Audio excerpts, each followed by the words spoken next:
গুটি গুটি পায়ে পিঠে পুলি খাওয়ার দিন কিন্তু অবশেষে চলেই এলো, তাই না? আর বছরের এই সময়টা এই পিঠে পুলির জন্যই কিন্তু আমার এত ভালো লাগে। তাই আজকে আমি বাড়িতেই বানিয়ে নিয়েছিলাম নারকেলের পুর ভরা পাটিসাপটা পিঠে। তো চলো সেই রেসিপিটাই আজকে শেয়ার করা যাক। আর তোমরা ততক্ষণ কমেন্টে জানিয়ে যাও তো কার কোন পিঠে তোমাদের সবচেয়ে প্রিয়। তো এই পাটিসাপটা পিঠেটা বানানোর জন্য প্রথমেই আমি একটা বাটিতে 1.5 কাপ চালের গুঁড়ো, 1 কাপ ময়দা, 1/2 কাপ সুজি আর স্বাদ মতো অল্প একটু নুন দিয়ে সবটা মিশিয়ে নিয়ে তারপর এর মধ্যে অল্প অল্প করে দুধ দিয়ে একটা ব্যাটার বানিয়ে নিলাম। তবে ব্যাটারটাকে কিন্তু খুব বেশি ঘন বানাবো না, আর খেয়াল রাখবে ব্যাটারের মধ্যে যেন কোনো দানা ভাব না থাকে। আর এই ব্যাটারটা বানানো হয়ে গেলে তারপর এটাকে চাপা দিয়ে 10 থেকে 15 মিনিটের জন্য রেস্ট রেখে দিলাম, যাতে সুজিটা একদম নরম হয়ে যায়। এবার এই পাটিসাপটার পুরের জন্য আমি এখানে নিয়ে নিয়েছি একটু কোরানো নারকেল আর সাথে নিয়েছি একটু খেজুর গুড়ের পাটালি। আর এই পাটালিটাকে আমি একটা ছুরির সাহায্যে কেটে ছোট ছোট টুকরো করে নিয়েছি, যাতে পুরটা বানানোর সময় এটা খুব সহজেই গলে যায়।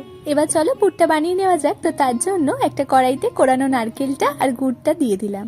এবার মিডিয়াম ফ্লেমে এটাকে নাড়াচাড়া করে প্রথমে গুড়টাকে খুব ভালোভাবে নারকেলের সাথে মিশিয়ে নেব। ওই মোটামুটি ধরো 3 থেকে 4 মিনিট মতন সময় নিয়ে নাড়াচাড়া করে গুড়টা নারকেলের সাথে খুব ভালোভাবে মিশে গেলেই তারপর এর মধ্যে দিয়ে দিচ্ছি একদম অল্প একটু নুন। এতে কিন্তু টেস্টটা খুব ভালোভাবে ব্যালেন্স হয়ে যায়। আর সাথে দিচ্ছি অল্প একটু এলাচ গুঁড়ো আর কিছুটা কুচানো ড্রাই ফ্রুটস এর মধ্যে দিয়ে দিলাম। এখন সমস্তটা নেড়ে ছেড়ে খুব ভালোভাবে মিশিয়ে নিয়ে এটাকে আরো 2 থেকে 3 মিনিটের জন্য নাড়াচাড়া করতে করতে পুরটার মধ্যে একটু চিটচিটে ভাব চলে আসলেই তাহলেই আমাদের নারকেলের পুর কিন্তু একদম রেডি। এবার এটাকে একটা পাত্রে নামিয়ে নিলাম। এবার চলো ফাইনালি পাটিসাপটা পিঠেগুলো বানিয়ে নেওয়া যাক। তো তার জন্য একটা ননস্টিক প্যানের মধ্যে অল্প একটু ঘি ব্রাশ করে নিয়ে তারপর এর মধ্যে বানিয়ে রাখা ব্যাটারটা অল্প একটু দিয়ে এটাকে একদম হালকা হাতে ছড়িয়ে গোল মতন বানিয়ে নিলাম। আর তারপর এর মধ্যে বানিয়ে রাখা নারকেলের পুরটা দিয়ে রোল করে নিলাম। আর এই পুরো কাজটাই কিন্তু একদম লো ফ্লেমে করতে হবে। লো ফ্লেমে করলে তাতে পাটিসাপটা পিঠাগুলো একদম সাদা ধবধবে ভাবে তৈরি হয়। ব্যাস তাহলেই তৈরি হয়ে গেল আমাদের নারকেলের পুর ভরা পাটিসাপটা পিঠে। আর আমার এই নারকেলের পুর ভরা পাটিসাপটা পিঠে খেতে কিন্তু